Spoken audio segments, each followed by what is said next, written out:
అక్క తమ్ముడు ఏం చేస్తున్నావు? నేనంటే చికెన్ ఉడకబెడుతున్నా. ఎందుకు? మంచి ఉప్పు పసుపు వేసి మంచి ఉడకబెడుతున్నా అనమాట.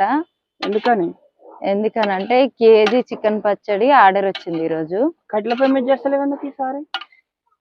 ఎందుకు ఎత్తలేనంటే ఎండో కొడుతుందిరా బయట, అర్జెంట్ అంట. మళ్ళీ అది కాక తొందరగా కావాలన్నారు. మళ్ళీ ఇప్పుడు ఎందుకంటే మాకు ఈ రోజే చెప్పారు అనమాట, అట్లా 12 గంటల వరకు అట్లా కావాలని చెప్పారు. ఎందుకంటే మళ్ళీ టైం లేదు, పోయి కట్లేరుకొచ్చి లేదనమాట. అంటే ఈ పచ్చడి ఈ మా ఊరు వాళ్ళకి అన్నమాట. ఒకవేళ ఆర్డర్ అయితేనేమో ఒక 4 రోజులు అట్లా లేట్ అవుతుంది అని చెప్పి కట్టెల మీద చేసేటోళ్ళం. ఏం నూనె వాడతారు అక్క అని చాలా మంది కామెంట్ పెట్టారు. ఇదే నూనె వాడతాం. ఇప్పుడు 1 కేజీ పచ్చడి కోసం అయితే 1 కేజీ తీసుకొచ్చాం అనమాట. కొంచెం మిగులుతుంది ఇల్లు అయితే. ఇంకా ఏమేమి ఫ్రెష్ గా వాడతావు?